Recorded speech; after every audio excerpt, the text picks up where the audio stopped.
Well, welcome back to my Ford Transit Mk8 Campervan build, and today I am extremely hungover. Cladding. So today I'm going to start the process of the cladding the ceiling, and I'm just how ridiculously white are my feet and legs. They don't come out much. Cladding the ceiling, you see a lot of vans have the walls clad as well, which is a nice look, but for me I just wanted the ceiling clad. I can feel sometimes if you clad everything in the vehicle it can end up looking like a sauna. So, but first I need to do the prep work for the cladding. So I'm going to be cutting off the ends of each plank, they're sort of rough cuts. And then I'm going to be varnishing the back to seal the wood, because that's an area I'm going to see. And then I'm going to use my more expensive Osmo Oil to just lightly oil the front of the clear satin finish. Just to bring out the grain a little bit, but still keep the pale of the wood. I could have used the Osmo Oil on the back as well to seal the wood, but it's kind of a waste of quite an expensive product. So I'm just going to use some cheaper interior varnish to seal the back. And it's absolutely scorching today.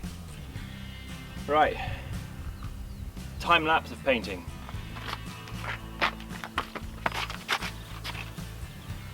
I really don't feel well.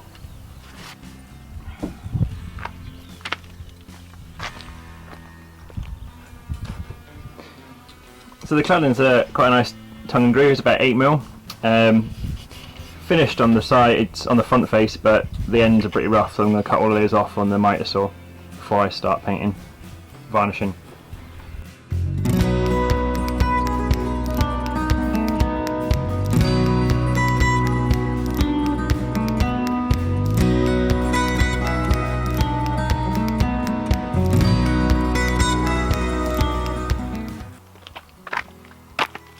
Right, it's taken most of the day, but I finally finished the second coat on all the backs of the cladding. So I've got to let this last batch dry, and then I'm going to be able to do the Osmo on the other side. At least for varnish I was using, it takes an hour before I can apply the next coat. The Osmo Oil is about 6 to 8 hours of drying, so hopefully I'll do one coat today and one tomorrow.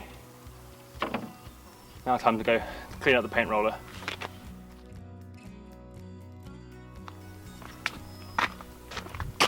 I have noticed in this shot, this looks like I painted them white. They're actually just a clear varnish, just the sun's reflecting off them.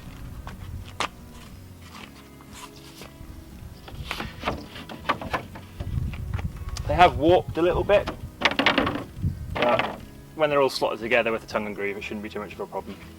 So this is what I'm using to do sort of the visible face, Osmo Oil, which is well, I've gone for the clear satin version. You can cover it in loads of different varieties, but it's an oil wax mix. I've used it before and I've always been really happy with it. I went for the satin as I don't want the roof to be like really shiny and reflective, but I do want a bit of light bouncing off it to help make the van brighter, so the satin finish. And gone for the clear. I could have gone for stain, but I wanted to still keep this wood nice and light to help the van feel bigger inside. So I'm going to apply this with a sponge, just like a light covering.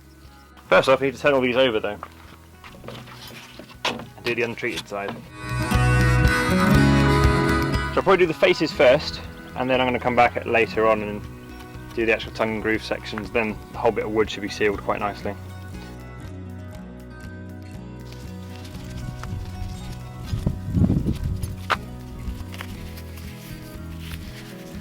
Always glove up. I broke my glove.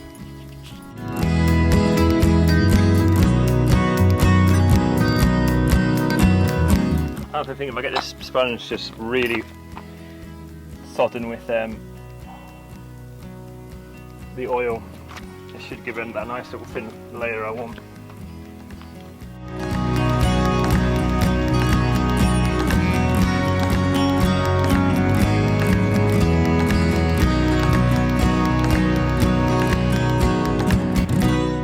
Right, time for batch 2.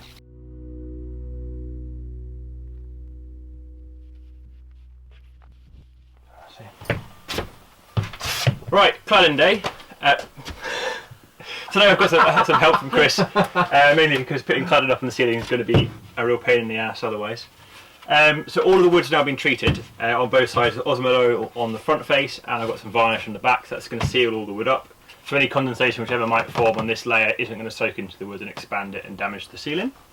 And we're going to be mounting the centre batten first, and then we're going to be working out from either side. Let's crack on.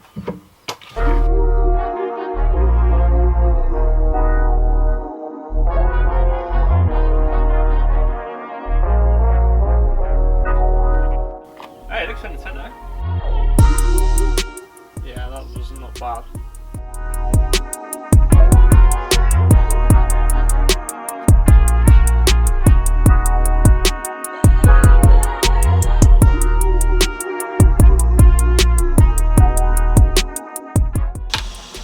So we've just made a new jig which aligns all the holes on one plank so we can re-drill it every time.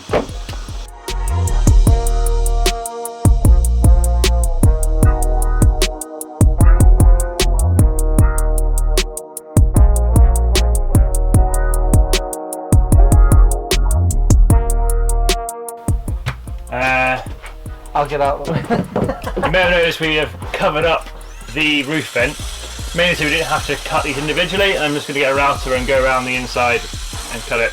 I just don't have a router, I need to go find one from someone. Cool.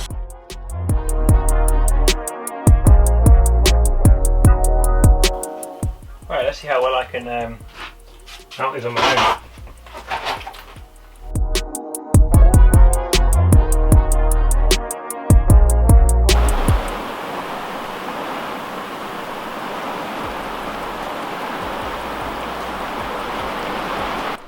Do you know what? I can't be bothered to make you another slow motion rain montage because I get wet and soaked every time. Whilst it's raining and going in and out of the house is a bad idea, we just had the postman arrive and we have mail time.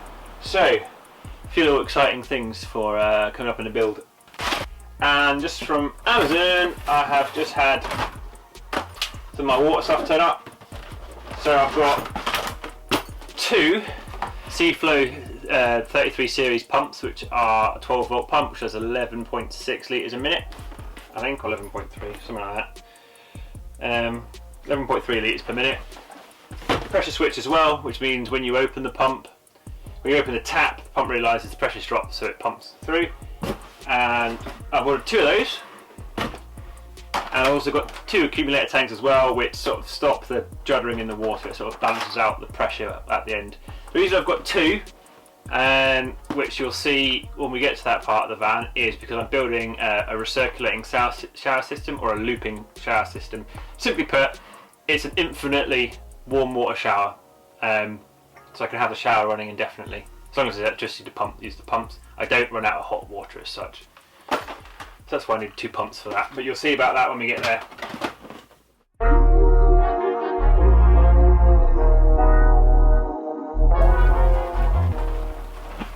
Raining again. Great. So next is the really awkward panel. I don't actually know how well this is going to work. Get the right side. So same principle, centre beam first. But it's quite a wicked curve. I need to push these under. Although I'm thinking it might be easy to get the first one in. I'm not sure how easy it's going to be slotting this tongue and groove down this way. I'm hoping after it's in, it will flex and adjust to that shape over time. I need some clamps, I think, because I need to use one of those to make a template to get all the screws in the right place, and then I'll figure it out. It's looking good though, I'm rather happy. So I've made a clamp system which is a telescopic pull-up bar combined with my work table on stilts. Should hopefully allow me to put my workpiece in and then clamp it up. This is quite a severe flex I'm putting on this. Hopefully it's just this middle one I've got to do this on, and I don't have to do every single one like this. If I do, then fair enough, but at least in it this way, it's going to be a really nice looking curve when it's all in. Just some effort to do.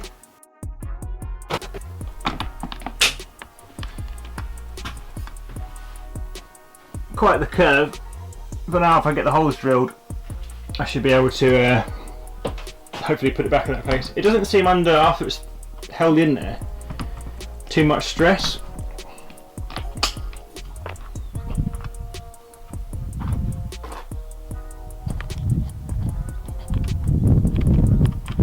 So it's definitely a hell of a bend, but there's still more flex in the wood.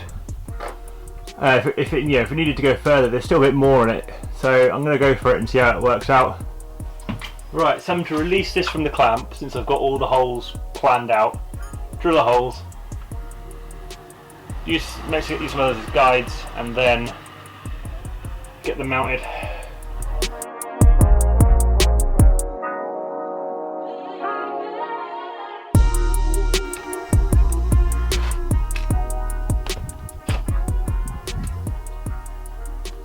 In.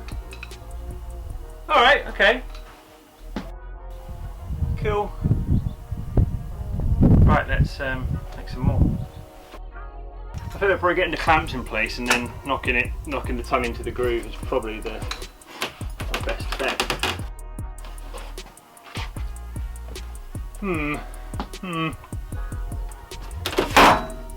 Okay, well that was one tongue in.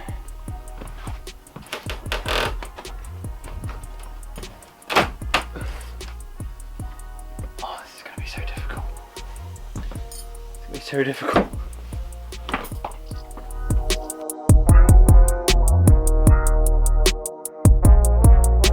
I think the key is to get them into place and then start on lining them up tongue and groove wise. That's gone relatively easy actually. Cool, that only took 2 minutes. Right, another 4 have been made up using the jig.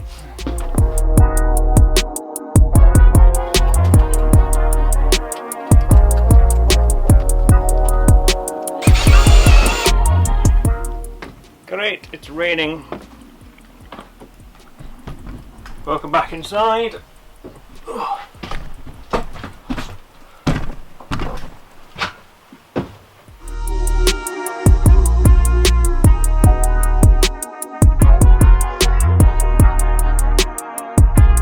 So this is a good reason I put big chunky 12mm but flexible ply battens in this section. Just because it meant I've got something really good to grip off.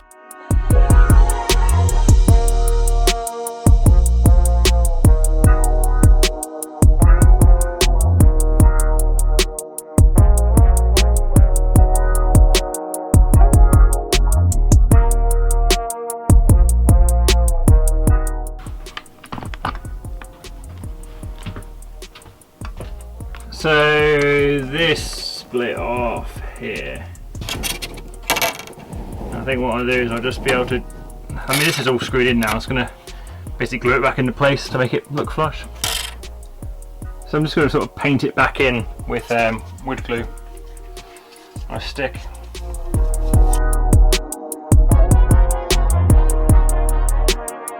Something super unnecessary, but what I want to do is just hand tighten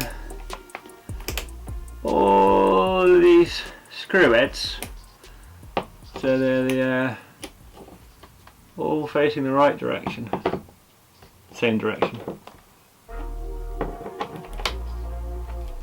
Yeah, just the little touches. Right, hopefully the glue is set on this now. So these are getting harder because it's flexing down at the front and now twisting in, which is why it's getting a lot more difficult to fit them.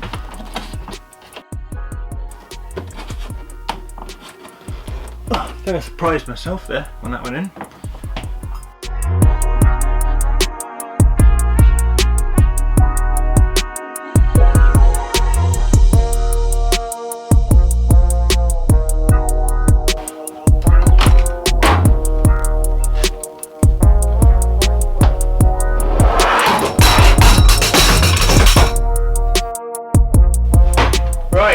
That is the last of the conventional 4 lengths to go.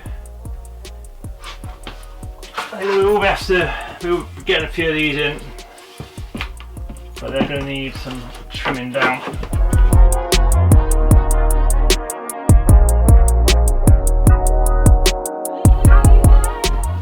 All that's left to do today is tidy up and turn all my visible screw heads to the same direction.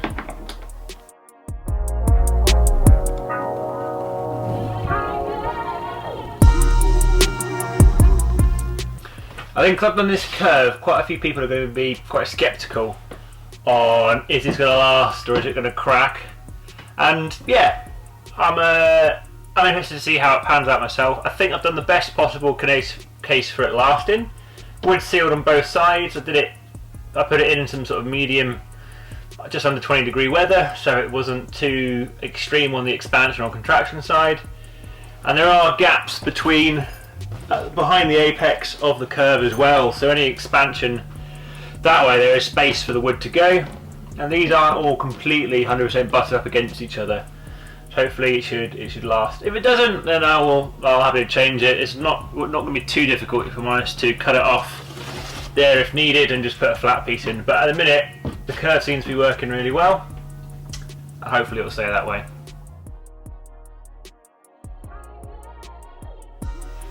So, an exciting part of the cladding is revealing the roof vent with the router. So, my router's turned up and I've got a flush bit for it. A flush bit is a cutting bit and it's got a bearing on the end. The bearing is going to be exactly level with my frame, so just 8mm deep. And then that will bearing run along the frame, not cutting, and then I think above it will be cutting out the gap to reveal the vent. First I need to put a little pilot hole in, but I did it really carefully because the fan actually is still behind here. So I'm probably going to go for about here and just really carefully go through, because I obviously don't want to drill into the fan itself. Not into anything important from the looks of it. Oh, safety squints. So I want to set the depth of my router, just basically the thickness of this cladding to begin with.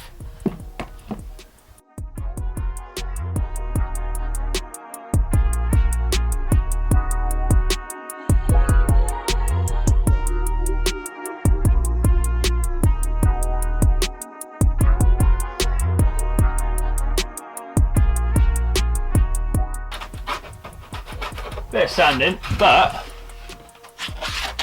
overall very happy with it. Okay, I made a few little errors, but I'm going to build a little shroud or put the original one onto this. So that pretty much finishes the video up. You could have done this by just cutting the pieces individually to begin with, but I decided I wanted to go with the router route. So, well, that's it for this video. Thanks for joining me, and feel free to subscribe, and I'll see you next time. Cheers, bye!